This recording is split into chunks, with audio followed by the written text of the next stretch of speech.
Welcome to the agenda. My name is Ashwyn Mberi, standing in for Toivo Njebela, and we have a special guest yet again today. It is Natasha Stotesbury, the UK Head of Trade Policy in Southern Africa, and she's been in Namibia, Windhoek, for the Commonwealth Business Summit as well as the Trade Ministers meeting. Welcome, Natasha. Thank you so much, Ashwyn. It's a real pleasure to be here. It is. We were just talking offset that you've been to Namibia a couple of times.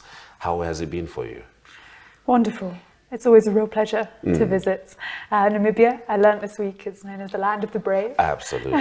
Yes. Certainly beautiful. Yeah. I can't wait to come back and have some time outside Windhoek as well. All right. The Also, natural you've mostly beauty been here. here for work, essentially. I've been here for work so far, but always had such a warm, generous greeting. All right. And it's been fantastic to meet people in my line of work, so trade policy, trade programs, and explore how we can deepen UK-Namibia trade and investment ties. All right. So overall, how would you say the business summit went for you? Were there any satisfying outcomes that you could potentially highlight? It was fantastic to be part of the inaugural Commonwealth Business Summit. Yes. It's the first time there's been business-to-business meetings alongside the Commonwealth Trade ministerial meeting. Oh, so it wasn't just moved to Namibia. There was a special bonus to it as well. It's the first time that the two happened concurrently. That's very lovely. Exactly. And Ashwyn, you're right. It's also historic and brilliant as the first time the Commonwealth Trade ministerial meeting has happened outside of London. Yes. So it really points to the inclusiveness of the Commonwealth, the economic growth potential in this region, in this continent, for reaching the Commonwealth target on trade, which is in boosting intra-Commonwealth trade to 2 trillion exactly by 2030. That is absolutely lovely. Earlier last week I was talking to the British High Commissioner to Namibia, His Excellency Neil Bradley, and he was definitely excited about that boost in the intra-Commonwealth trade, especially considering how unpredictable other trade partners may be perceived at this particular stage. But before we get into all of that, could you please just tell us more about your role? Expand on your role. Just let us know what you do. Be a pleasure. My role working on the United Kingdom's trade policy with our partners in Southern Africa is essentially how can we translate UK trade policy into supporting increases in trade, cross-border trade. So the work I do, programmatic and policy-wise, is looking at supporting both intra-regional trade between African countries in order to boost jobs and economic growth and economic diversification, and then also to increase international exports, including to the UK market. All right. So give a specific example, we're really proud as the UK to have free trade agreements, development-focused free trade agreements with countries in the region where I work, Southern Africa, including one with Namibia and other members of the Southern African Customs Union and Mozambique. Yes. And that provides tariff-free, duty-free, quota-free access to the UK market for almost all Namibian goods.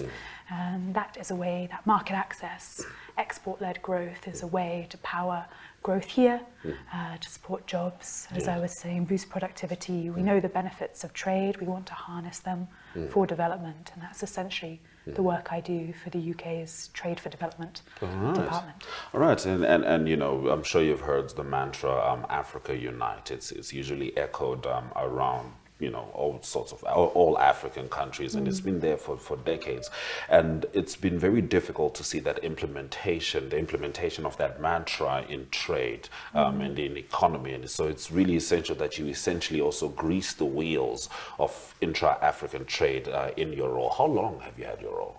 I started in 2023. All right. It's rushed past, but my previous role before that was focused on financing for development, which, if you like, is the sister of Trade for Development.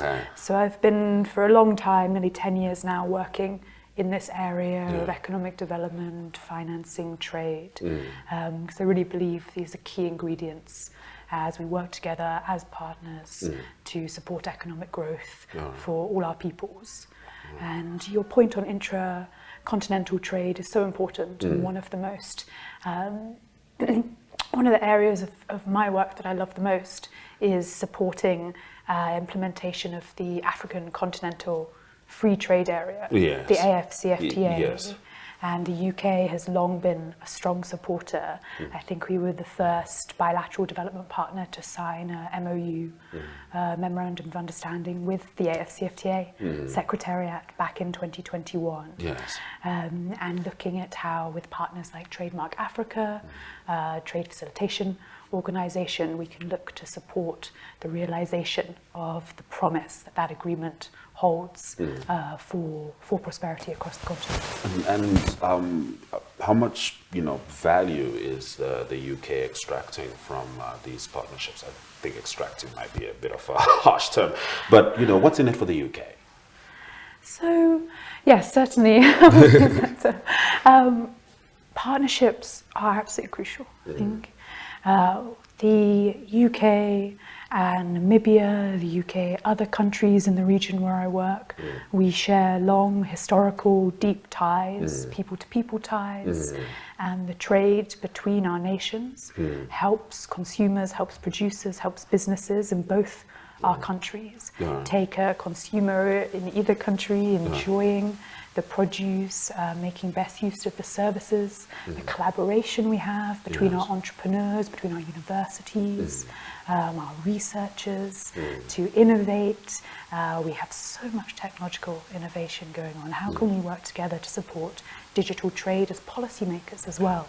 For example, to harness the benefits of technology for, as I say, growing our economies together. All right.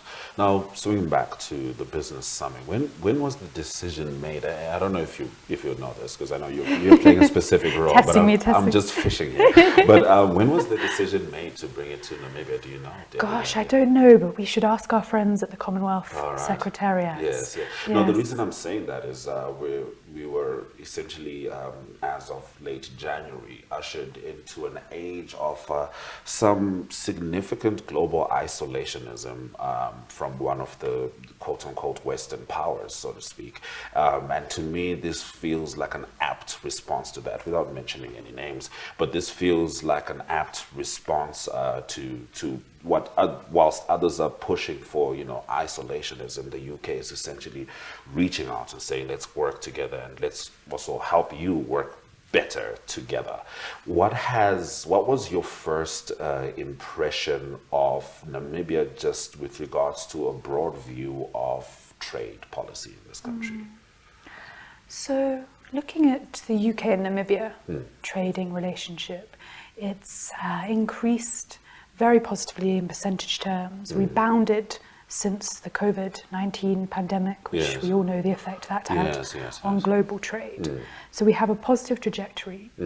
My work now, working with my colleagues, my fantastic colleagues at the British High Commission in Windhoek, and all of our amazing partners in Namibia, is how do we grow those volumes of trade in a way that also supports greater value added from Namibian exports. Because economic diversification, not having an over-reliance on, say, minerals or low-value commodities, is really important for livelihoods, as you know. So that's a focus of my work specifically over the coming months and years. All right. Assuming it is your focus over the coming months and years, is there a particular target that you're looking to reach, which will make you feel like we are heading on a trajectory of sustained progress? Couple of sort of data points I look at, because you're right, we want to be data-driven, we want to evaluate our work. One is, of course, the number, the figure in our trade balance, looking at exports from Namibia, imports, breaking that down into different sectors. And we publish very regular fact sheets on that, my department. Second data point is looking at the preference utilization. So I spoke a little while earlier about the free trade agreement we have. We call it an economic partnership agreement. A great acronym for you, EPA. My life revolves around acronyms. Fair enough. But looking at how, making sure that businesses that shouldn't be paying any tariffs aren't. Okay. So because, say, maybe there can be maybe challenges with complying, or there's maybe not awareness of the agreement, because it's still pretty young. It was only entered into force back in 2021. Wow. So part of my work is helping build awareness and getting feedback on the implementation of our partnership agreement to help ensure that businesses, both Namibian and UK businesses, aren't paying tariffs where they shouldn't be, and hearing from them how we, working with officials in Namibia and across the Southern African Customs Union in Mozambique, can make the agreement better, to better serve our businesses, because that's what we, as governments, we need to help empower and unleash the power of the private sector to do what they do best in terms of, creating quality, decent, sustainable, inclusive jobs. Yes, sustainable and inclusive, very important terms. Absolutely, without a doubt. yes. You're based in Johannesburg. Yes. Which is, a stark difference, from Windhoek, especially with regards to, to the pace. Tell us a bit about what it's like, having your office in Johannesburg, which, of course, South Africa being the largest economy in Africa, subject to correction, but I think it still is. What's it like working from Johannesburg and essentially still needing to maintain a bird's eye view on Southern Africa? Well, on a personal level, I love the friendliness of the people, the music, the art. Yes. Always something going on. Yes. The parks, Yeah. the beautiful green space. All right. Not taking you long at all to get out and see some of the wider beauty of the country, like Namibia, and such natural beauty, Drakensberg Mountains, for example. And then, feeling very connected. It's a real privilege to be able to fly a couple of hours from Joburg and be here in Windhoek. Yes. So that's excellent. And I think it's really awesome that you're interacting intimately with the spaces that you're in, because very often when we get trade partners, quote unquote, business partners, ideas from the West, folks might end up being perceived as just extractors, people who aren't really here on the grounds to figure out real solutions, as opposed to folks who are just trying to see what they can get out of the situation. So you're working with Southern Africa. Namibia has got a relatively small population, which I don't think necessarily always equates to the volume of trade. But does Namibia have some catching up to do when you look at the other Southern African countries that you work with? Yes, Ashwyn, just on your point in terms of, we absolutely wouldn't want to be seen like that. In fact, the UK's foreign minister, our foreign secretary, recently launched and has now, earlier this month, provided a summary of consultations that ran for around 5 months on the UK's new approach with our African partners.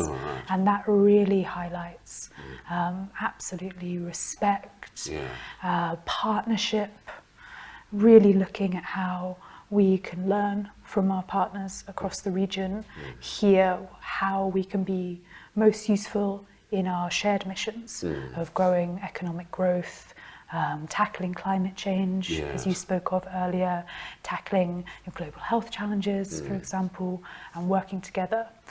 So I just want on that. And then on your question, I wouldn't sort of talk about relative, but I think in terms of our work together, looking at UK-Namibia trade and investment partnerships, certainly I see lots of potential for us to go further together, building on, as I say, the positive trend we've had over the last few years, and really looking at how we can support using trade as a lever, as a harness for positive, sustainable economic growth, taking it from, say, thinking about it not having kind of extractive trade, but inclusive, sustainable trade. Yes, and not to throw a spanner in the works, but are there any significant challenges that you face, in your role? Yeah, it's a great question. I suppose there's, if you like, it maybe sounds a bit theoretical, but it translates into practice. How you take a text, a treaty text like we have, and how do you turn that into tangible, actual increases in trade? Because we know that trading frameworks, the implementation is then how you see the results, and following through all of those objectives in terms of supporting inclusive trade and supporting women-owned businesses, more marginalized communities be part of the value chain, and supporting, thinking about cross-border management, infrastructure, all the ingredients that go into making that trade a reality. So the whole, if you like, spectrum. Yes. Can we expand a bit more on women in business? How much have you had to interact with such initiatives? Oh gosh, what an inspiring part of my role, honestly. I just can't believe how I meet the most powerful, incredible, creative women all across Southern Africa in my travels. It's a real privilege. As the UK, we're proud to have had in place since 2018 a program called She Trades, and in fact very apt for the Commonwealth Business Summit, because it is the full name is She Trades Commonwealth Program. And it operates with partners across the Commonwealth with a particular focus on supporting women-owned businesses. I think since 2018, around 7,000 jobs have been created through the program, supporting 3,500 women-owned businesses. And there's a portal that's been created, a sort of publicly available portal for policymakers to share lessons learnt on best practice in gender-inclusive trade policy as well. And that's been launched in 32 countries now, I believe. A couple of months ago, I was in Cape Town with She Trades and the implementing partners, the International Trade Centre, which is a United Nations World Trade Organization body.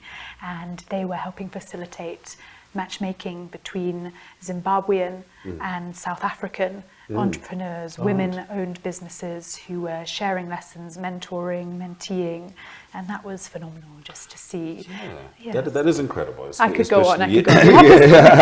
Especially when we are going across borders and just linking these people up and giving them an opportunity for sustained success.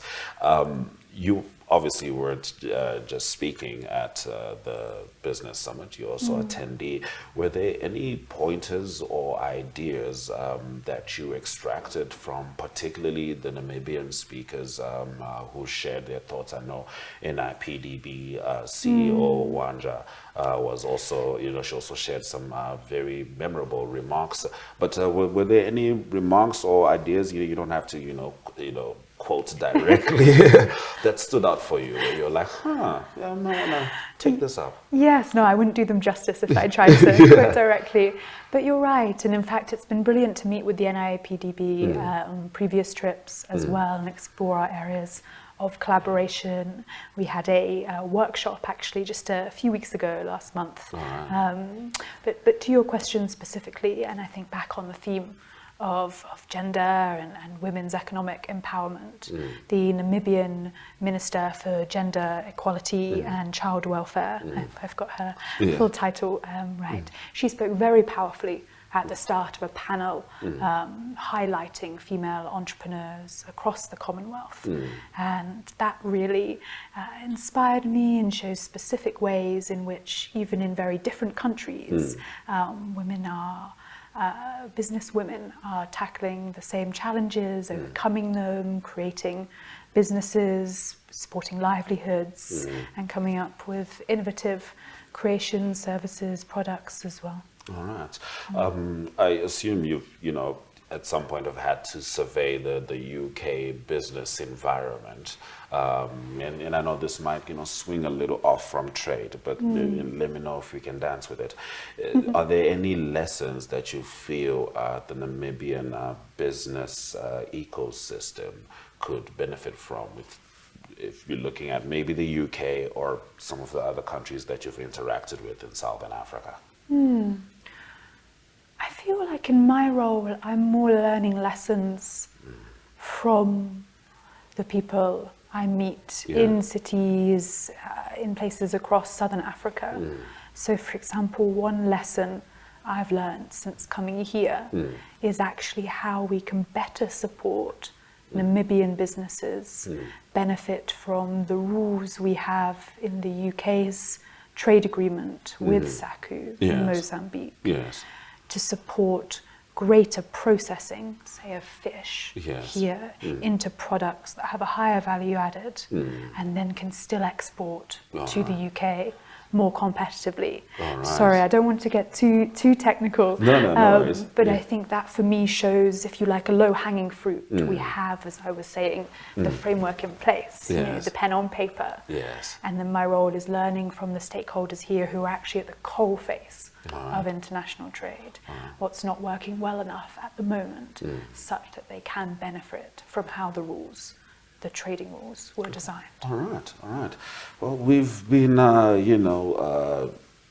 just going off the top with regards to our questions here, naturally, because your role is just naturally just very fascinating, without a doubt. And just looking at your interactions, I assume you might have interacted with a couple of businesses over here. There were a couple of stands. Are there any that stood out for you? You don't have to mention one. We don't want to mention any favoritism. But are there any specific businesses that might have stood out to you?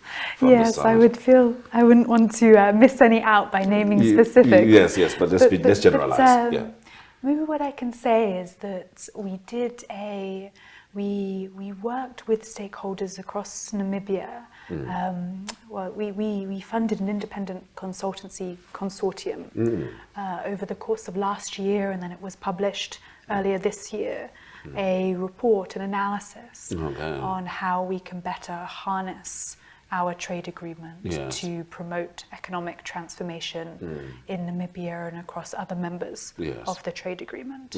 And grapes, fish and beef were the three sectors that report, it's public, very happy to share with you, highlighted in Namibia, both partly because of the progress so far. Like I hadn't realized that. I think Namibia is the fastest growing nation in the whole world producing grapes. I also hadn't realized that. Like when you mentioned beef, 100% in Namibia's lane, without a doubt. Beef and specifically biltong. When you go back to South Africa, I give you the permission to debate on the quality of the biltong. And fish, we are aware of in many ways, positive, negative. We're aware of the fish business, but grapes. Tell me more about that. So it was highlighted in terms of the job creation and then also the success already. So I believe we already have grapes on Tesco, which is one of the major UK supermarkets shelves, for example. And in fact, I was down near the Orange River, on the Orange River a few months ago, and I saw myself one of the huge grape and date growing facilities, very high tech. And huge. And yes, on fish as well. The report highlighted world-class fish processing facilities. And so thinking about how we work together to support, as I say, greater value added in the agricultural and aquacultural value chains, to really harness the success already into greater prosperity, greater jobs here in Namibia. And those keywords, sustainable and inclusive. You're still with the agenda. We'll be continuing this conversation with Natasha Stotesbury shortly. Taking flight has never been easier. Paratus is introducing Sky-Fi internet packages with speeds that will have you reaching for your seatbelts, starting from $500 Namibian excluding VAT per month, with speeds reaching up to 10 megabits per second. There's even a prepaid option where you can top up your Sky-Fi internet for just $15 Namibian per gigabyte. No contracts, no fuss. Visit your nearest Paratus branch to find out more, or go to paratus.africa/Namibia to sign up online. Always prepared. Paratus.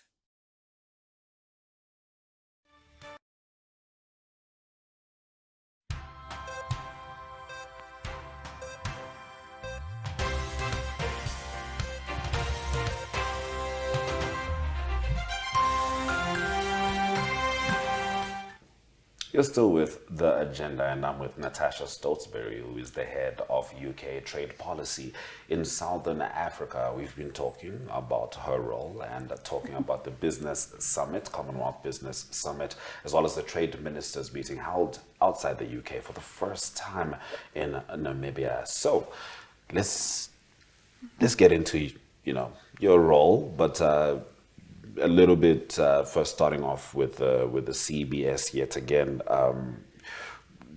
What was the most inspiring moment for you connecting with Namibian entrepreneurs and leaders at the summit, and a little more emphasis on leaders, because I think we've spoken about the entrepreneurs quite a bit. Yes, you're right. Certainly the panel on female entrepreneurs stood out for me. I think the very fact that we were outside London for the first time, this was the first business summit, as we've spoken about before. And then also another aspect was the really powerful call to action to focus on digital trade. So the launch of a Commonwealth model law to help ensure trade can become more paperless, reducing trade costs, making it simpler, supporting more inclusive trade, because it makes it much easier for small and medium enterprises, in particular, the transition to digital trade as part of that. And then I would also add really capitalizing on the Commonwealth advantage and transforming that advantage into, as we were talking about before, that target, achieving that target of intra-Commonwealth trade for mutual benefit, for all the members' advantage. All right, I do like that term, the Commonwealth advantage. I got into it a bit with Neil Bradley, His Excellency, and we also spoke about going paperless. That's quite a task, because there's a lot of paper involved right now. Yes. And of course, as I highlighted with Neil, the climate activists would be very happy about going paperless. How long do you think that process will take? Good question.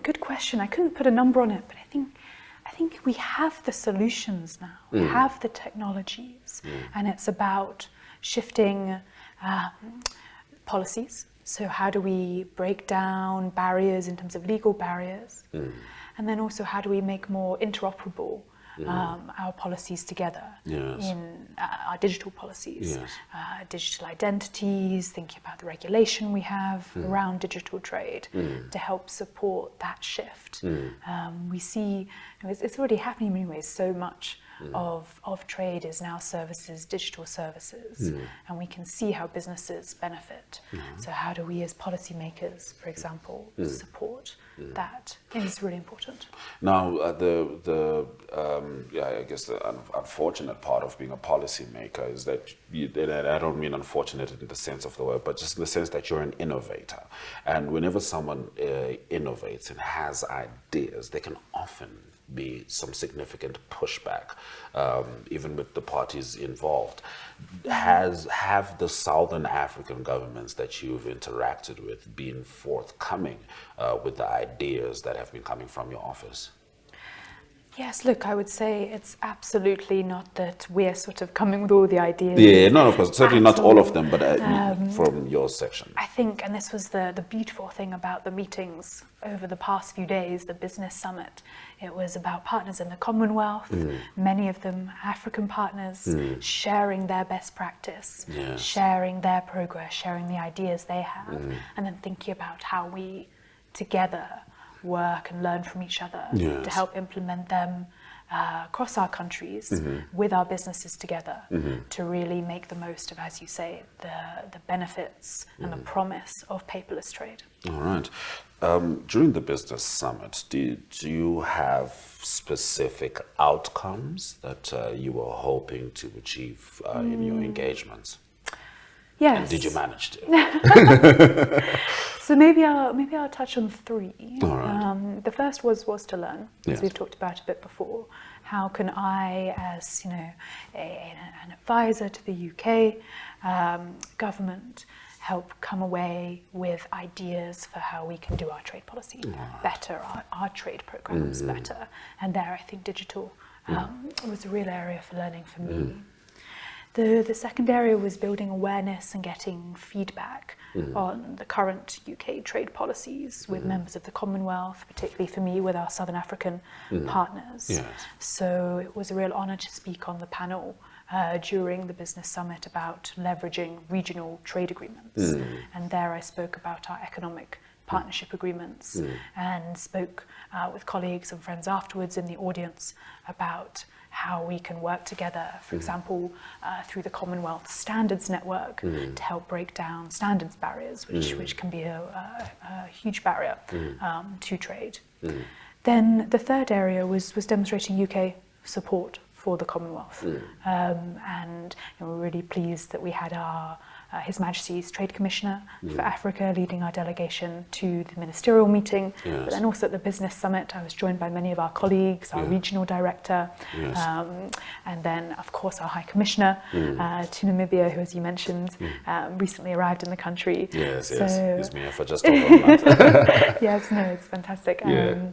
So we were really keen to show up, be present, learn, as I said, show the UK's support for the Commonwealth and our gratitude to the government of Namibia for hosting the first outside of London. All right, let's talk about London. Just in the My sense hometown. your hometown. Yeah, and I can also imagine the weather change is very significant. Oh my goodness, I love the weather here. Yes. Oh, how will I go back? Right, but I can imagine, and do feel free to correct me if I'm wrong on this. But I believe that there's a possibility of a balancing act of UK interests and your role in fostering sustainable development here. How do you work that balancing act, if indeed there is one? Actually, it's wonderful, my role, because it really is, as I said earlier, I work for the Trade for Development department, and really we see it as how do we get mutual benefits for our countries, the wider region, the global benefits of trade, and how do we know that careful policy making, working with the private sector, we can influence the distribution of the benefits from trade and mitigate any unintended consequences.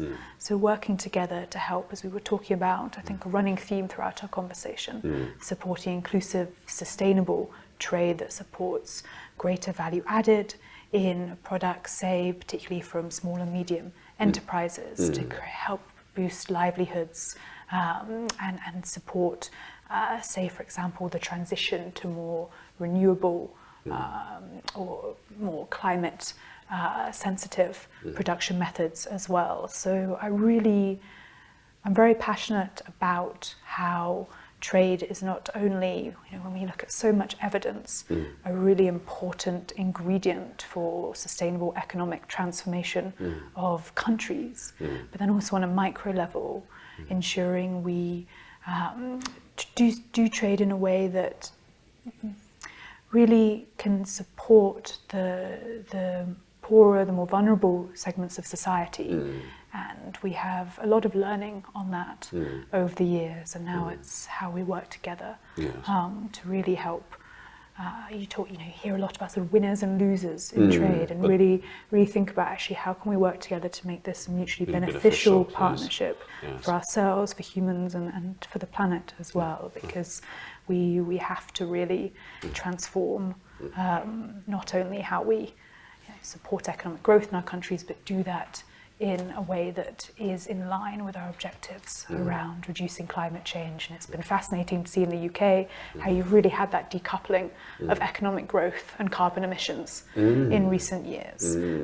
So this is another area where we shouldn't see it as targets necessarily in tension, but we have the learnings now, and we can build the partnerships to really make progress on our multiple objectives together.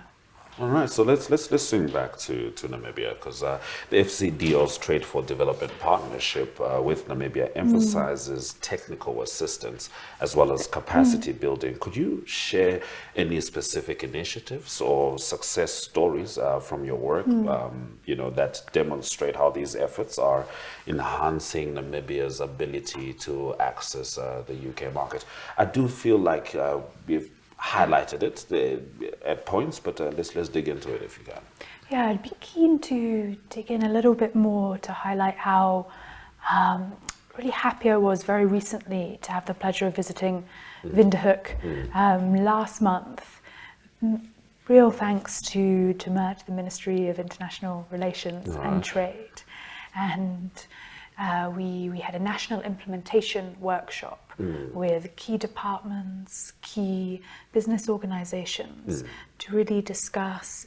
We had a whole full day in real detail about what are the specific steps in the national context to take our regional agreement in the national Namibian context and implement it in a way that can help best support businesses. So we spoke about standards, as we've touched on already. We talked about the rules designed to support regional trade, as we've talked about already. We talked about building awareness, and I'm really hoping that in the months ahead we can also do some engagement events that are directly with the private sector as well across the country, not just in Windhoek. Yes.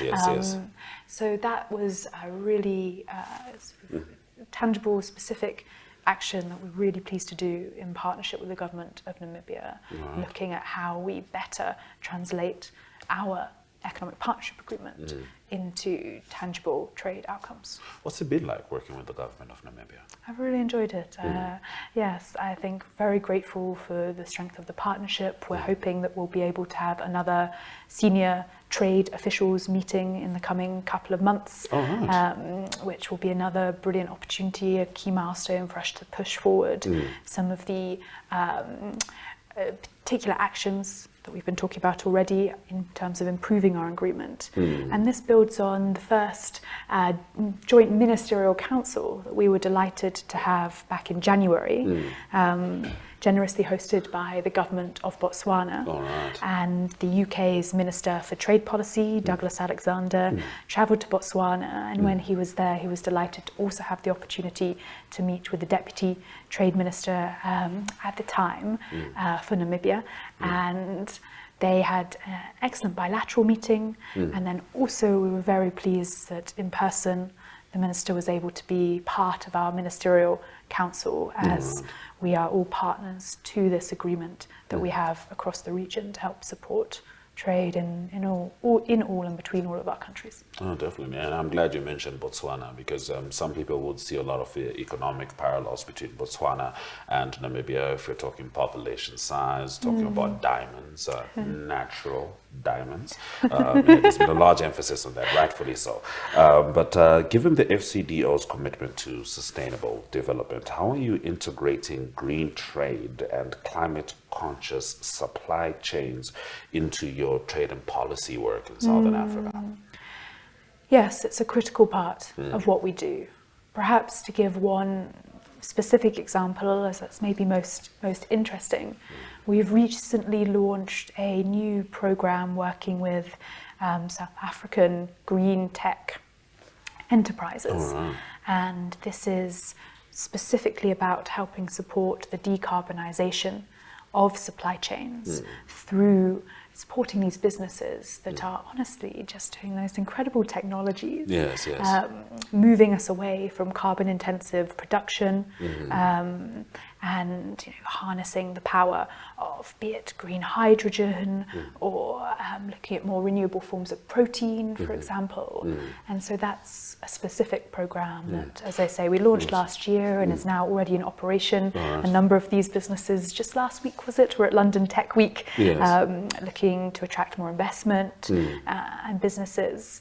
And I think green hydrogen has also been a theme of many of the conversations I've had here in Namibia, and were highlighted during the business summit. There was a presentation by the business, or forgive me, I'm not sure exactly his role, but he was speaking about the green iron facility Yes. that's being built and is nearly at full operation Yes. now in Namibia. Yes, yes. And I was blown away by the scale and the power there that has to produce green iron, green steel, and green hydrogen as well, I believe. Yes, it's green hydrogen. No, Green definitely. hydrogen. Yeah, green hydrogen is one of the buzz terms in Namibia right now. But we seem to be positioned in a very good place to be able to implement it.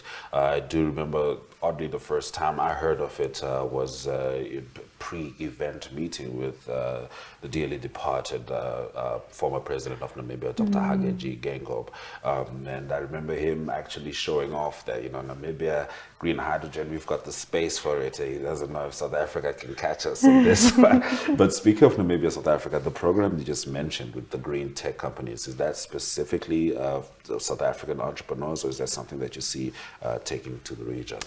At the moment, that program is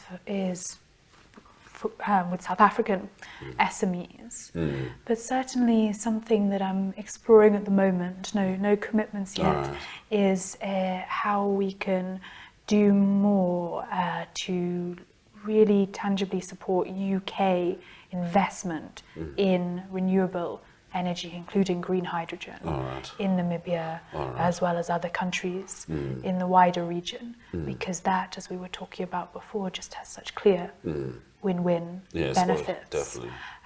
So that's a particular area that I'm working on at the moment. How's the UK, viewing Namibia right now, especially when it comes to to green hydrogen and new opportunities? Are eyes widening, so to speak? Is there some significant interest? So I would say that certainly we have a very, as we were talking about right from the start, long, strong, warm relationship.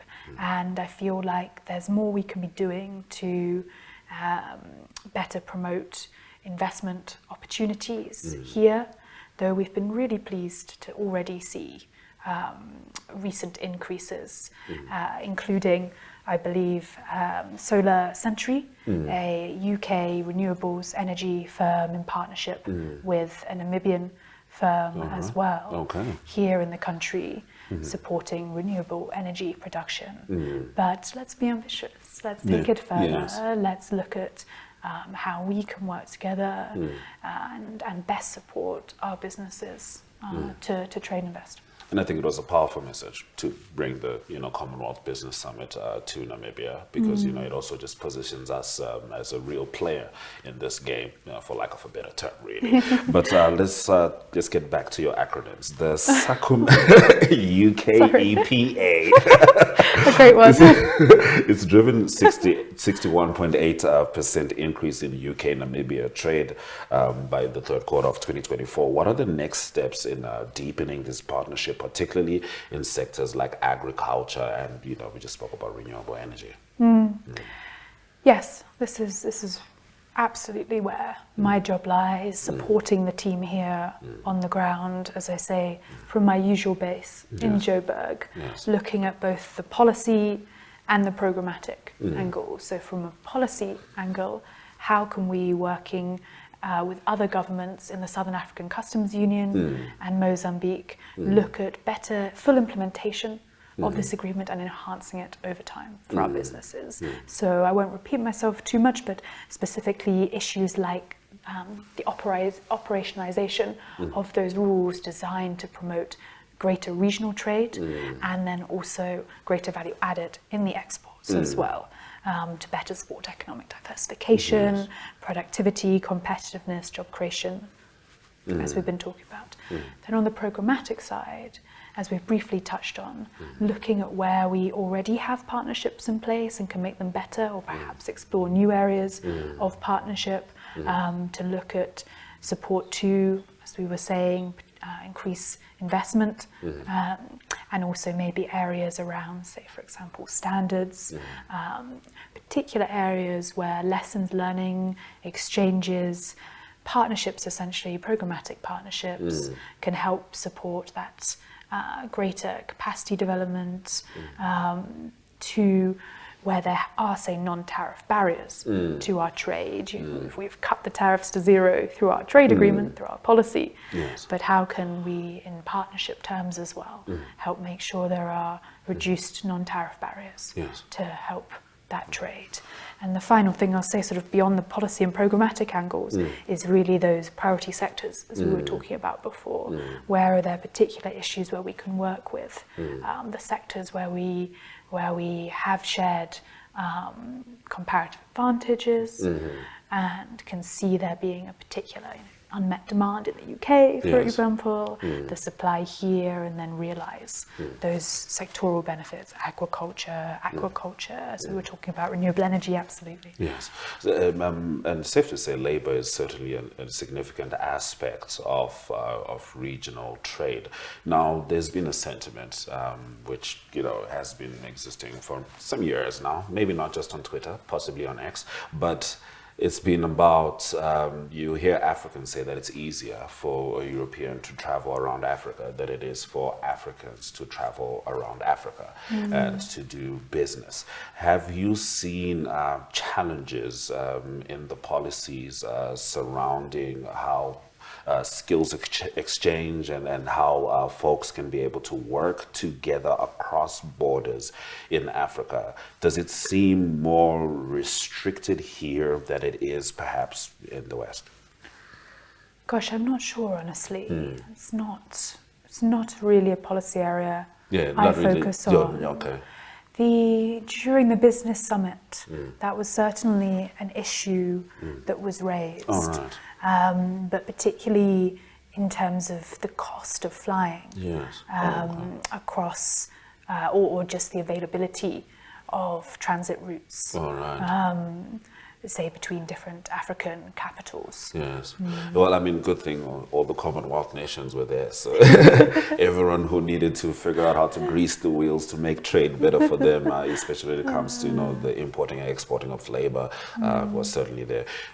What are the chances of the business summit landing on Namibia again? Is this now going to become a rotational thing? I know there's a lot of Commonwealth countries to go through if it's changed. That was exactly my thought as well. I want to know who makes the decision about when and where the next business summit will be. Okay. So yes, let's ask the Secretariat. All right.